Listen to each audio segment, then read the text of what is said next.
ہم نے اس حلقے سے ان کو انتخاب لڑایا تھا. اچھا اب انہوں نے جو کہا ہے کہ جلد بازی، تو اس بات کا تو جواب وہ خود ہی دے سکتے ہیں کہ ان کا جلد بازی کا یہ انہی کا جواب ہے. فیصلہ تھا. انہوں نے کہا جلد بازی میں ایم کیو ایم کو جوائن کیا. آپ نے انہیں میرٹ پر ٹکٹ دیا تھا جو آپ نے ایک انتہائی اہم سیٹ سے انہیں الیکشن لڑوایا؟ جی بالکل، ہم نے تو ان کو میرٹ پہ ٹکٹ دیا تھا اور انہوں نے تنظیم میں شمولیت اختیار کی تھی اور تنظیم کے جو بھی طریقہ کار ہے اس کو فالو کیا تھا، اور انہوں نے اس بات کی یقین دہانی کرائی تھی کہ وہ بالکل جس طرح ایم کیو ایم کے دیگر کارکنان ہوتے ہیں اسی طرح وہ کام کریں گے، اور ان کو ہم نے ایک مقام دیا تھا. اب ان کی اپنی مجبوریاں ہیں، اب وہ نہیں کر سکتے کام، تو ہم اس بارے میں کیا کہہ سکتے ہیں. ان کی مجبوریاں تو ہیں عامر خان صاحب، لیکن جب انہوں نے قومی اسمبلی سے ریزائن کیا نا، اس کے بعد انہوں نے کہا کہ ایم کیو ایم کے اندر اختلافات ہیں، بے شمار گروپس ہیں، رابطہ کمیٹی کے کچھ لوگ بھائی کے ساتھ بھی سنسیئر نہیں ہیں، ان کے بھی ہمدرد نہیں ہیں، وہ انہیں مس گائیڈ کرتے ہیں. عامر خان صاحب یہ کیا ہے؟ جب ایم کیو ایم میں گروپنگ کی باتیں ہوتی ہے آپ لوگ انہیں کلیئر کرتے ہیں، ان کی نفی کرتے ہیں، تردید کرتے ہیں. پہلے تو باہر کے لوگ باتیں کر رہے تھے، اب آپ کے اندر کے آدمی نے یہ باتیں کی ہیں، تو یہ سب کیا ہے؟ دیکھیں پارس، یہ نبیل گبول صاحب جب تک ریزائن نہیں دیا تھا انہوں نے، اس وقت تک ان کو کوئی اختلاف نظر نہیں آتا تھا اور انہوں نے کوئی ایسی بات نہیں کی تھی. ایم کیو ایم کی سیٹ چھوڑنے کے بعد اختلاف نظر آ رہے ہیں، تو میں کیا کہہ سکتا ہوں. لیکن جہاں تک ایم کیو ایم کا سوال ہے، ایم کیو ایم میں نہ کوئی اختلافات ہیں. ایم کیو ایم کا ہر کارکن اور ہر ذمہ دار الطاف بھائی کے ساتھ مخلص ہے، الطاف بھائی کا وفادار ہے، اور تنظیم کو جو نظریہ الطاف بھائی نے دیا ہے سب لوگ اس کے پابند ہیں. ہم لوگ تمام لوگ جو ہیں وہ کارکن ہیں پارٹی کے. ہمارے اندر کوئی اختلاف نہیں ہے، ہم سب الطاف بھائی کے ساتھ اتحاد ہے، ہم متحد ہیں الطاف بھائی کی قیادت میں. سر اس کے باوجود جو آپ نے بات کی کہ یہ آپ نے نبیل گبول صاحب پہ ڈالی کہ انہیں پہلے یہ چیزیں نظر نہیں آگے آئیں، لیکن عامر خان صاحب ایک بات ہے جس پر تشویش ہے، وہ یہ کہ الطاف حسین صاحب خود بھی کئی بار رابطہ کمیٹی میں رد و بدل کر چکے ہیں، اور وہ خود بھی کئی بار وہی باتیں کر چکے ہیں جو کہ باتیں نبیل گبول نے کہی ہیں. وہ کہتے ہیں رابطہ کمیٹی کے لوگ کرپشن کر رہے ہیں، یہ وہ چائنا کٹنگ کر رہے ہیں. پھر انہوں نے کہا کہ آپ کے اراکین، آپ کے عہدیدار ویسپا پر آتے ہیں اور اس کے بعد یہ وہ بڑی بڑی گاڑیوں میں جاتے ہیں، دونوں ہاتھوں سے پیسہ بنا رہے ہیں. تو کتنی حقیقت ہے ان باتوں میں؟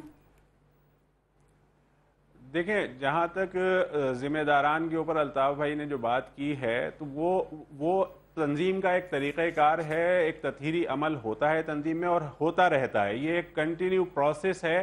اس میں آپ دیکھیں گے پاکستان کی کسی تنظیم میں لوگوں کو پارٹی سے نہ نکالا جاتا ہے نہ معطل کیا جاتا ہے. ہمارے یہاں آپ اگر آ کر دیکھ لیں 1 سال کا ریکارڈ، تو آپ کو سینکڑوں ایسے کارکنان ملیں گے جن کو ان کی ڈسپلن کی خلاف ورزیوں پر یا ان کی اور زیادہ سنگین خلاف ورزیوں پر ہم نے ان کو پارٹی سے نکالا ہے.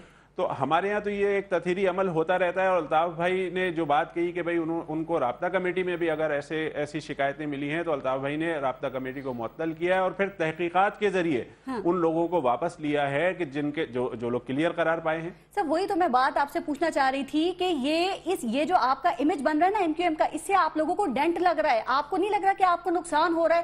تو اس کا کیا حل آپ نکال دیں. اور ابھی جو آپ نے بات کی رابطہ کمیٹی میں رد و بدل، اگر یہ حل ہے تو بات وہی پھر کے گھوم پھر کر وہی چہرے یا ڈرائی کلین ہو کے وہی لوگ پھر سامنے آ جاتے ہیں آپ کے.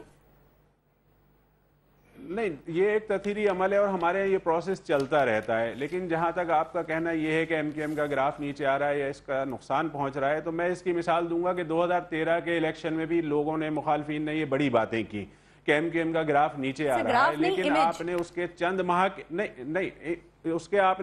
ماہ کے بعد ہی نارتھ ناظم آباد کی سیٹ کے اوپر بائی الیکشن ہوا، جہاں سے ہمارے رؤوف صدیقی صاحب نے الیکشن لڑا. ہمارے ایک ساتھی جو ایم پی اے تھے، ان کی شہادت کے بعد انہوں نے وہاں سے الیکشن لڑا اور ہم نے اس سے زیادہ ووٹ لیے. تو عوام کا اعتماد بھی الحمدللہ ایم کیو ایم پر برقرار ہے اور ایم کیو ایم کے کارکنان بھی ایم کیو ایم کے ساتھ انٹیکٹ ہیں. ابھی آپ نے اپنی گفتگو میں 2 دفعہ ایک یہ تدبیری عمل کا ذکر کیا. میں وہی جاننا چاہ رہی ہوں کہ سوالات یہ اٹھ رہے ہیں کہ اگر نبیل گبول کی جگہ آپ کا کوئی کارکن ہوتا یا آپ کا کوئی عہدیدار ہوتا تو ابھی تک اس کے خلاف تنظیمی یا تدبیری کارروائی ہو چکی ہوتی، تو ان کے خلاف اب تک کیوں نہیں ہوئی ہے؟ آپ نے ذکر کیا نا، ابھی آپ سب بھی اسی عمل سے گزرے ہیں. تو کیا یہ سمجھا جائے کہ نبیل گبول کوئی عام آدمی نہیں ہے یا نبیل گبول آپ کا آدمی نہیں ہے؟ نہیں دیکھیں، نبیل گبول صاحب کی جہاں تک بات ہے نا، میں نے آپ سے کہا کہ انہوں نے خود اپنا ریزائن لکھ کر دیا اور انہوں نے خود یہ بات قائد تحریک الطاف حسین بھائی تک پہنچائی کہ میں تنظیم کو وقت نہیں دے پا رہا ہوں، میں تنظیم کے ساتھ انصاف نہیں کر پا رہا ہوں، جو کچھ انہوں نے پہلے دن میڈیا پہ بات کے سامنے ہے۔ اچھا، نبیل گبول صاحب کا اپنا ایک انداز ہے، آپ جانتی ہیں کہ وہ ان گائیڈڈ میزائل ہیں، ان کو کنٹرول نہیں ہوتا، وہ بہت کچھ کہہ جاتے ہیں اور پھر وہ خود کہتے ہیں اپنے آپ کو، تو وہ بہت ساری چیزیں ایسی کہہ جاتے ہیں جس کا بعد میں وہ خود بیٹھ کر جو ہے نا اس کی تردید کر رہے ہوتے ہیں۔ تو یہ تو ابھی تک انہوں نے تردید نہیں کی ہے عامر خان صاحب، لیکن ایک بات انہوں نے اور ہی کہہ دیا، بات کہہ رہے ہیں، وہ بھی کہتے ہیں میں ان گائیڈڈ میزائل ہوں، وہ کہہ رہے ہیں میں قومی لیول کی سیاست کرنا چاہتا ہوں۔ تو ایم کیو ایم کا گراؤنڈ قومی لیول کا نہیں ہے، کیا خیال ہے نبیل گبول نے یہ کیوں سوچا؟ اور یہ کیوں نہ سمجھا جائے کہ آپ لوگوں کا فیس تو نیشنل ہے، لیکن آپ لوگوں کی سیاست ابھی تک یہ شہری سندھ تک ہی محدود ہے، آپ کب نکلیں گے آپ لوگ اس سے؟ نبیل گبول صاحب اس بات کا خود بہتر جواب دے سکتے ہیں۔ دیکھیں پارس، ایم کیو ایم پاکستان کی ایک قومی جماعت ہے اور ایم کیو ایم کا اسٹرکچر صوبہ سندھ، صوبہ کے پی کے، بلوچستان، پنجاب، کشمیر، گلگت، بلتستان، اس علاوہ پاکستان کے دنیا کے بیشتر ممالک میں ایم کیو ایم کے ورکرز موجود ہیں اور ان کا وہاں پر تنظیمی سیٹ اپ موجود ہے۔ تو یہ تنظیم پوری پاکستان لیول کی تنظیم ہے۔ نبیل گبول صاحب کو اگر یہ کراچی کی تنظیم نظر آتی ہے تو میں کیا کہہ سکتا ہوں، ان کی سوچ کے اوپر میں کمنٹس نہیں کرنا چاہتا۔ کراچی کے امن کے حوالے سے بھی ٹائم کم ہے، میں ایک چھوٹی سی بات آپ سے کرنا چاہ رہی تھی۔ وزیر اعظم صاحب بھی ابھی کراچی گئے ہیں، 2018 تک انہوں نے کہا کراچی پرامن ہو جائے گا، لیکن نبیل گبول یہ کہتے ہیں کہ کراچی میں وزیرستان سے زیادہ اسلحہ ہے، 3 ماہ کے لیے اگر کرفیو لگا دیا جائے اور گھر گھر تلاشی لی جائے تو مسئلہ حل ہو سکتا ہے۔ آپ اس حل کو کیسے دیکھتے ہیں؟ چونکہ نبیل گبول کہتے ہیں کہ کراچی کو وہ آپ کے ایم کیو ایم کے حوالے سے بھی جانتے ہیں اور لیاری کے حوالے سے بھی جانتے ہیں۔ دیکھیں پارس، جہاں تک کراچی میں اسلحے کا تعلق ہے تو میں اس پر یہ کہوں گا کہ ایم کیو ایم وہ واحد جماعت تھی جس نے قومی اسمبلی کے اندر ڈی ویپنائزیشن کا بل پیش کیا تھا، اور جب اسلحہ کی ریکوری کی بات کی جاتی ہے تو اسلحہ صرف کراچی میں نہیں ہے، پورے پاکستان میں ہے۔ اور آپ نے دیکھا ہے کہ مختلف شہروں کے اندر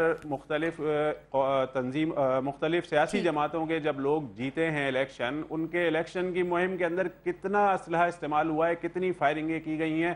پشاور کے لوگ، کے پی کے لوگ کہتے ہیں کہ یہ ہمارا زیور ہے، تو زیور صرف کے پی کے لوگوں کا ہے، کراچی کے لوگوں کا نہیں ہے۔ اگر آپ اس پر عمل کرنا چاہتے ہیں تو پورے، میں یہ کہتا ہوں کہ جب آپ اس چیز پر عمل کرنا چاہتے ہیں، پاکستان کے اندر ڈی ویپنائزیشن کی مہم چلانا چاہتے ہیں، تو پورے پاکستان کے اندر آپ کرفیو لگائیے اور پورے پاکستان سے اسلحہ ریکور کیجیے۔ آخری سوال میں کرنا چاہ رہی ہوں، یہ اے پی سی کے حوالے سے جو آج جس کا اجلاس بھی ہوا ہے، یہ 22ویں ترمیم، آپ سمجھتے ہیں کہ یہ جمہوریت کی فتح ہوگی، جمہوریت کو اس سے فائدہ ہوگا یا منہ پر تماچا ہوگا جمہوریت کے؟ دیکھیں پارس، پاکستان کے اندر یہ ہماری ایک بہت بڑی بدقسمتی ہے کہ ہر الیکشن کے اندر اسی طرح کی صورتحال سامنے آتی ہے اور یہ ہارس ٹریڈنگ کا عمل ہوتا ہے۔ یہ ہماری بدقسمتی ہے، ہم اس پہ افسوس ہی کر سکتے ہیں، لیکن الحمدللہ ایم کیو ایم کو اس بات پر فخر ہے کہ چاہے آپ شو آف ہینڈ کریں، چاہے آپ خفیہ بیلٹنگ کرائیں، ایم کیو ایم کے نمائندوں پر ایم کیو ایم کو پورا اعتماد ہے اور ہمیں اس بات کا کوئی خوف نہیں ہے۔ اگر اس ہارس ٹریڈنگ سے بچنے کے لیے اگر شو آف ہینڈ کا عمل کیا جاتا ہے تو ہمیں کوئی اعتراض نہیں ہے۔ باقی جماعتوں کے بارے میں کیا خیال ہے؟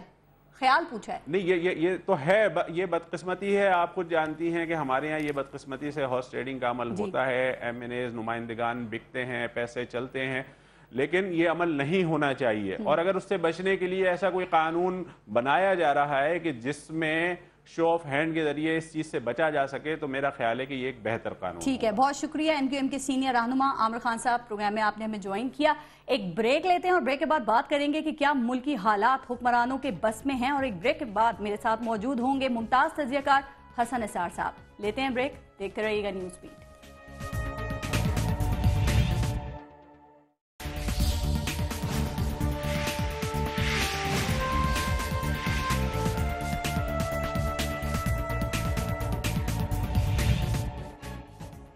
اب ہمارے ساتھ موجود ہیں حالات کی نبض کو سمجھنے، معاملات کی تہ تک پہنچنے والے وسیع تجربے، بے لاگ تجزیے اور منفرد انداز کے مالک ممتاز دانشور حسن نثار صاحب۔ السلام علیکم حسن نثار صاحب، اور بہت شکریہ پروگرام میں شرکت کے لیے۔ جی وعلیکم السلام، یو موسٹ ویلکم۔ حسن نثار صاحب، کہا یہ جا رہا ہے کہ ان دنوں سینٹ کے انتخابات میں وفاداریوں اور ضمیروں کو خریدنے کا سودا کیا جا رہا ہے، اور اسی کاروبار کو روکنے کے لیے یہ 22ویں ترمیم لانے کی کوششیں کی جا رہی ہیں۔ حسن نثار صاحب، 2 سوال پہلے، آپ کے خیال میں کیا ایسی کسی ترمیم کو لانے سے یہ کاروبار رک سکتا ہے؟ اور دوسری بات یہ کہ اگر کوئی ترمیم ایسی ہوگی تو وہ جمہوریت کی فتح ہوگی یا جمہوریت کے منہ پہ تماچا، جمہوریت کی شکست؟ دیکھیں، ہمارے ہاں ایک محاورہ ہے جس کے اندر بڑی وزڈم ہے. وہ کہتے ہیں کہ 4 پاؤں والوں کی رکھوالی تو ہو سکتی ہے، 2 پاؤں والوں کی رکھوالی ممکن نہیں. آپ ترمیم کر کے روک بھی لیں اگر، جی، تو اس سے آپ کو آپ کے پولیٹیکل مٹیریل کا جو ان کی حقیقت ہے، جو ان کی اوقات ہے، جو ان کی قدر اور قیمت ہے، اس کا آپ کو اندازہ ہو جاتا ہے. ایک اور بات، یہ تاریخ چھانگا مانگا سے بھی پہلے سے شروع ہوئی، لیکن میں یہ طنزیہ نہیں کہہ رہا. تاریخ میں لوگ ہیں جو ڈاکوؤں سے سمرسالٹ مار کے یو ٹرن لے کے ولی اللہ بن گئے. تو اگر میاں صاحب ہیز ٹیکن دس انیشیٹو تو ایفرٹ کو تو کم از کم ضرور اپریشیٹ کرنا چاہیے. لیکن میرا جو بنیادی رونا المیہ سوال اور ایک مسلسل ایک کوڑن جلن کا جو عالم ہے وہ یہ کہ ہمارا پولیٹیکل مٹیریل جی، اتنا بازاری اور اتنا گھٹیا ہے جس کا حساب کوئی نہیں. جو ووٹ لینے والے ہیں وہی نہیں، جیسے کہتے ہیں نا کہ راشی اور مرتشی دونوں، رشوت لینے اور دینے والا دونوں جہنمی ہیں. تو یہ مٹیریل تو اسی طرح کا ہے. ٹھیک. حسن نثار صاحب، ادروائز یہ جی آج یہ ملک اس صورتحال سے دوچار نہ ہوتا جہاں ہم سب کھڑے ہیں. جی لیکن فرمائیے. ایسی کوئی ترمیم لائے بغیر، ایسا کوئی حل نکالے بغیر یہ معاملہ حل ہو سکتا ہے؟ اور جو بات آپ نے کی، تو پھر کیا یہ پارٹیز، یہ جن کو ٹکٹس دے رہی ہیں اپنے اس عمل کو، امیدواروں کے سلیکشن کو، اس کو بہتر کریں؟ چونکہ دیکھیں اعتراضات سب کے وہی ہیں جو ابھی آپ نے بات کی کہ یہ ذاتی وفاداریوں پر، خدمات پر ٹکٹ دیے گئے ہیں، ان کے مال کو دیکھ کر، ان کے اثر و رسوخ کو دیکھ کر ٹکٹ دیے گئے ہیں. اور یہ جو ترمیم لا رہے ہیں، اس کا اینڈ پروڈکٹ، اینڈ ریزلٹ کیا وہ آپ کے خیال میں بہتر نکل سکتا ہے؟ نہیں، میں نہیں سمجھتا کہ اس سے کوئی بامانی اور دور رس کوئی تبدیلی آئے گی.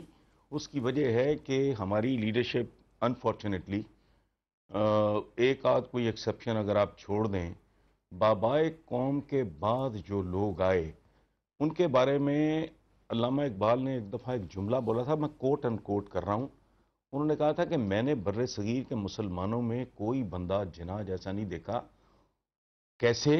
وہ انگریزی میں انہوں نے ایک جملہ بولا کہ انپرچیزبل، انکرپٹیبل، نہ خریدا جا سکتا ہے، نہ اسے کرپٹ کیا جا سکتا ہے. اس کے بعد ہمارے نصیبوں میں جو کچھ لکھا گیا وہ آپ کے سامنے ہے. کرپٹ ہی نہیں، یہ نالائق ہی نہیں، نااہل بھی. نیتیں بھی ان کی کھوٹی تھیں، اہلیتیں بھی ان کی کھوٹی تھیں. جس بات کا آپ ذکر کر رہی ہیں، جو موضوع ہے آپ کا، جی، یہ وہاں نہیں ہوتا جہاں کیریکٹر بلڈنگ پہ توجہ دی جاتی ہے.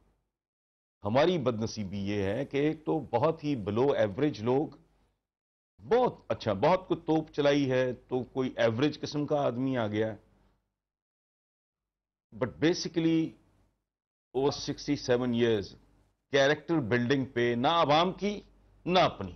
چونکہ یہ خود، اور اس کی ایک وجہ ہے جو لوگوں کو سمجھ لینی چاہیے کہ پاکستان بننے پہ جو پاکستان کی ایلیٹ ان کے عوام کو نصیب ہوئی، یہ بنیادی طور پہ غداروں کا وہ طبقہ تھا جنہوں نے 1857 کی جنگ آزادی کو سیبوتاج کیا تھا. یہ انگریزوں کے ٹاؤٹ تھے، انہوں نے انگریزوں کی مالی مدد کی، انہوں نے ان کو عددی قوت فراہم کی، انہوں نے انگریزوں کی مخبریاں کی. سو ریزلٹنٹلی انگریزوں نے اپنے ان پالتوؤں جی، اور وفاداروں، ان کے تو گدی نشینوں کے کبھی آپ کورسپونڈنس اویلیبل ہیں، جی، وہ پڑھ کے دیکھیں، آپ کے رونگٹے کھڑے ہو جاتے ہیں. پونے صفحے کے تو القابات ہیں، یہ جو جنہوں نے یہ انہیرٹ کیے ہیں گدیاں بدیاں، میں ان کی بات کر رہا ہوں. سو یہ مٹیریل جو تھا یہ تھرو آؤٹ چلتا رہا. اس کے بعد آپ کی اربن ایلیٹ آگے آئی، چونکہ جب پاکستان بنا تو ایز سچ کوئی اربن سینٹرز تھے نہیں. جی، اس وقت کے لاہور کی آپ آبادی دیکھیں، اس وقت کے کراچی کی آبادی دیکھیں. اربن سینٹرز بعد میں ڈیولپ ہوئے، اور جو آپ کی 2 نمبر بزنس ایلیٹ ڈیولپ ہوئی اس ملک میں، بچپن سے میں سنتا آ رہا ہوں مین ہول کے ڈھکن چوری ہوتے ہیں، بچے مرتے ہیں. مجھے یہ بتائیں مین ہول کے ڈھکن کون چراتا رہا؟ اس کا آغاز کس نے کیا؟ Bonus voucher schemes Ayub Khan نے انٹروڈیوس کرائیں، اچھا آپ کو سینما کا لائسنس ملتا تھا, مجھے نہیں ملتا تھا. اے کو ٹرانسپورٹ کمپنی کی اجازت ملتی تھی, بی کو نہیں ملتی تھی. تو اس کی تو جڑوں میں, اس کی بنیادوں میں کرپشن ہے, رشوت ہے, اقربا پروری ہے, چمچوں کو اپنے درباریوں کو پالنا ہے.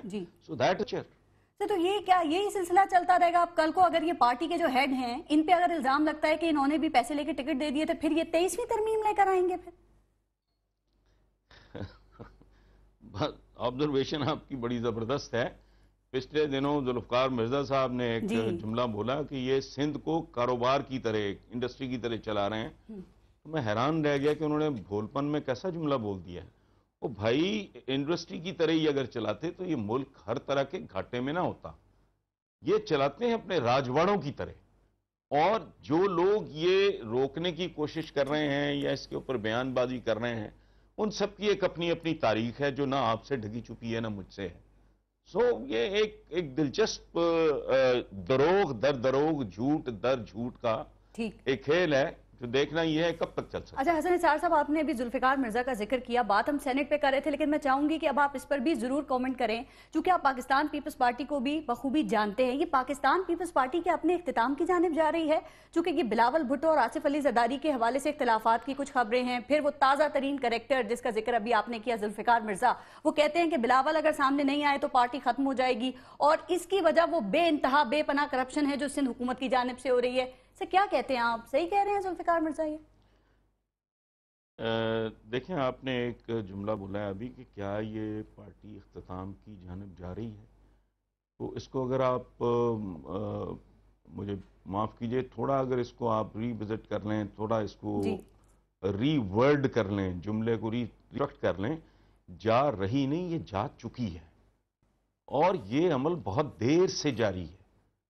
یہ پنجاب کا گڑھ تھا, پنجاب پیپلز پارٹی کا گڑھ تھا. ذوالفقار علی بھٹو کو قائد عوام بنانے میں کلیدی رول پنجاب کا تھا. پنجاب ہی وہ سرزمین تھی جس نے بھٹو کی کے ٹرائل کے دوران اور اس پہ جب وہ ظلم زیادتی کا جو سلسلہ شروع ہوا تو لوگوں نے کوڑے کھائے, جیلیں کاٹیں, خود سوزیاں کیں. یہ پنجاب تھا جہاں سے بتدریج معدوم ہوتے ہوتے اب مکمل طور پہ ان کا نام و نشان مٹ رہا ہے. اور میں ذوالفقار مرزا صاحب کی اس بات سے جزوی طور پہ شاید اتفاق کر سکوں, وہ بھی احتیاطاً کہ میری عزت رہ جائے. ٹھیک ہے. میرا خیال ہے کہ بلاول کی لانچنگ اتنی بھونڈے طریقے سے ہوئی ہے, وہ اس طرح لانچ کیا گیا ہے اس کو, اور کوئی اس کا امپیکٹ نہیں ہے. ٹھیک. تو بلاول بھی اگر آ جائے, اور ویسے بھی اگر آپ اس علاقے کی, اس خطے کی صورتحال دیکھیں تو جو انڈیا میں کانگریس جس انجام سے دوچار ہوئی ہے, اچھا پھر اس کے بعد یہ جو ایک نیا جتھا آیا تھا, آپ اس کو نونی لیگ سمجھ لیں, میں بڑی کروڑ سی بات کر رہا ہوں. عام آدمی کی جو پارٹی, اس نے جو دھجیاں اڑائی ہیں ان کی, وہی فیٹ اب ہے اس کا نون لیگ کا. نہیں, نون لیگ کا بھی میں نے تو انڈیا کی مثال دی ہے نا, کہ وہاں پہلے کانگریس کی وکٹیں اڑی ہیں. اچھا وہ اندازہ لگائیں, وہ بالکل ملتی جلتی تاریخ ہے, چونکہ ایون بھٹو's فادر وہ پرائم منسٹر, وہ دیوان تھے وہ جوناگڑھ کے. تو اسی طرح کی ایک موروثی فیملی وہ تھی جو لوگوں نے تباہ و برباد کر کے رکھ دی, جس پہ وہ قابل تحسین کے قابل ہیں. اور یہی تاریخ وہاں کی پاکستان میں اب دہرائی جا رہی ہے, چونکہ Noon league is another peoples party in the making. یہ میں آپ کو بتا دوں, یہ زوال جو ہے یہ سوئچ آن سوئچ آف نہیں ہے, کوئی بلیک اینڈ وائٹ نہیں ہے. تو جس طرح جتنی جیسی منوپلی تھی آج سے چند سال پہلے پنجاب پہ نون لیگ کی, آپ دیکھ رہی ہیں بالکل اس میں کیسی خوفناک دراڑیں پڑ گئی ہیں, ڈنٹ پڑ گئے ہیں, اوپر سے ان کی پرفارمنس اس طرح کی ہیں. نہیں, ان کی وکٹیں پھر کون اڑائے گا؟ ابھی آپ نے وکٹوں کا ذکر کیا. دوسری بات میں یہ ضرور جاننا چاہوں گی کہ سانحہ پشاور کے بعد آپ کیا میاں محمد نواز شریف میں کوئی تبدیلی, کوئی چینج دیکھ رہے ہیں؟ چونکہ جیسے جنرل مشرف کی کہتے ہیں کہ نواز شریف کی بڑی غلط فہمی ہے کہ وہ سمجھ رہے ہیں کہ ملک اچھا چل رہا ہے, آپ بھی ایسے ہی سمجھتے ہیں؟ جی 100% ہے, میں جنرل صاحب کے ساتھ مکمل طور پہ ایگری کرتا ہوں. اور اس کی ایک وجہ بھی ہے کہ جو آدمی یہ بات کر رہا ہے, اگر دیانتداری کے ساتھ میں یا آپ ہم ان کو پسند کریں نہ کریں, ان کا ایک پرابلم تھا legitimacy. Otherwise when it comes to governance, تو پرویز مشرف صاحب کی گورننس کا تو ان لوگوں کے ساتھ موازنہ کرنا ٹھیک میرا خیال ہے بندہ بہت بڑا خائن اور بددیانت ہونا چاہیے. مائنس جسٹ ون تھنگ کہ جی وہ ان کا لیجٹمیسی کا پرابلم تھا. ٹھیک ہے. پرویز مشرف صاحب کی گورننس تو ان لوگوں کی یا جو پچھلی گورنمنٹ تھی لیکن زرداری صاحب کی جی اس سے ان کا تو کوئی موازنہ ہو ہی نہیں. حسن نثار صاحب لیکن تمام ٹھیک ہے نا؟ تنقید کے باوجود دیکھیں آپ بھی گورنمنٹ پہ تنقید کرتے ہیں اور لوگ بھی کرتے ہیں اور کبھی کبھی اپوزیشن بھی بات کرتی ہے اس حوالے سے، لیکن نواز شریف صاحب کی حکومت چل رہی ہے، بحرانوں سے گزر رہی ہے، مسائل ایز اٹ از ہیں بلکہ مزید بڑھے، لیکن پھر بھی ان کی حکومت چلے جا رہی ہے. کیسے؟ کیا ان میں اہلیت زیادہ ہے یا روکنے والوں میں اہلیت کم ہے؟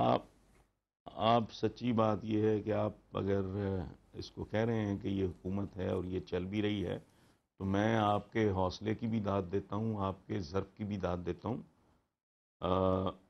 آپ یہ دیکھیں کہ کہنے کو تو ریڈ انڈینز بھی زندہ ہیں. جی ٹھیک ہے. اچھا یہ اسی طرح کی یہ حکومت بھی ہے. حکومت ایک جگہ پہ کچھ لوگوں کی موجودگی کا نام نہیں ہے. میں نے چند دن پہلے بھی کہیں کوٹ کیا ہے، یہ دیکھیں دنیا کا سب سے بڑا فن ہے گورننس. تو ساحر لدھیانوی مرحوم کا ایک بڑا خوبصورت شعر ہے کہ فن جو نادار تک نہیں پہنچا اپنے معیار تک نہیں پہنچا. آج کے اخباروں میں خبر ہے لاہور ہائی کورٹ نے یہ جو ایلیویٹڈ ایکسپریس وے یہ لاہور کے یہ موٹر وے سے لے کے گلبرگ تک بنانا چاہ رہے تھے. ہاں نہیں یہ ایلیویٹڈ ایکسپریس، اندازہ لگائیں جہاں ہسپتالوں میں موت بٹ رہی ہے، جہاں اسکولوں میں خاک اڑ رہی ہے، یہ ایلیویٹڈ، یہ کن کے لیے، یہ کیا کر رہے ہیں؟ تو ہائی کورٹ نے جو فیصلہ دیا ہے وہ آج کے سارے اخباروں میں موجود ہے اور پتہ نہیں پھر بھی کسی کو شرم آئے نہ آئے. انہوں نے کہا ہے کہ بھائی یہ میں عدالت کی بات کر رہا ہوں، ہائی کورٹ کی بات کر رہا ہوں. انہوں نے کہا ہے کہ صحت کی طرف توجہ دو، تعلیم کی طرف توجہ دو، یہ کوئی آگ نہیں لگی ہوئی، کوئی پرابلم نہیں ہے، یہ تم لوگ کیا کر رہے ہو؟ یہ جب انہوں نے یہ جو میٹرو وغیرہ شروع کی تو میں نے اس وقت بھی پروٹیسٹ کیا تھا. Mine was the only voice. اس کے بعد اب جگہ جگہ پچھلے کافی عرصے سے بے شمار لوگ کہہ رہے ہیں کہ یار کو ہوش کرو، کو اپنی ترجیحات درست کرو. یہ باپ کا مال نہیں ہے، یہ عوام کا پیسہ ہے، اس کو تم عوام پہ لگاؤ اور ترجیحات درست کرو.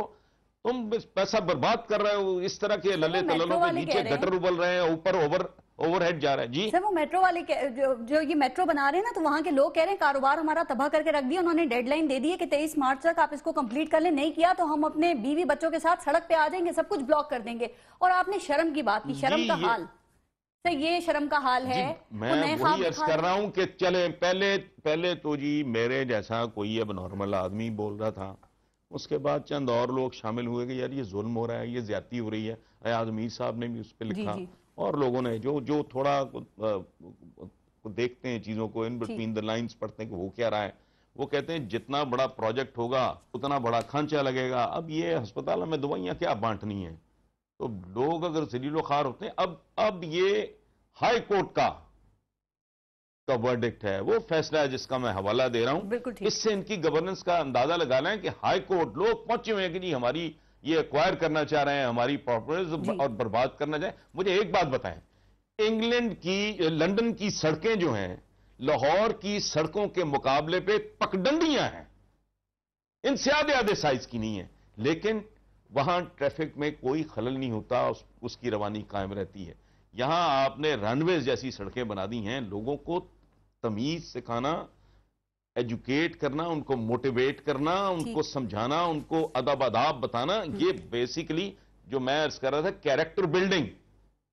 لیکن اس پہ چکے نہ وہ پروجیکٹ تو ایسا ہے نہیں، اس کے لیے تو اور طرح کے میئرز لینے پڑیں گے. جب تک آپ خربوں لگاتے نہیں تو آپ اربوں کماتے نہیں، جب تک آپ اربوں لگاتے نہیں آپ کروڑوں کماتے نہیں. سو ان کی دنیا جہان سے نرالی پریورٹیز. تو وہ نرالی تو ہے لیکن خواب دکھانے سے بھی تو فرصت نہیں ہے نا. 2017 میں لوڈ شیڈنگ میں کمی کا خواب دکھا دیا، 2018 میں انہوں نے پرامن کراچی کا خواب دکھا دیا، اور وہ چنیوٹ میں معدنی وسائل سے معاشی انقلاب کا خواب دکھا رہے ہیں. میگا پروجیکٹس کی آپ نے بات کی، اس کا خواب پتہ نہیں کون سے خواب. پلیز دیکھیں بات سنیں، اس میں آپ وہ اگر حاتم تائینہ سے تھوڑا سا کریڈٹ دیں کہ اس کی تو میں نے بہت ٹیکنیکل قسم طریقے سے بالکل it was a cold blooded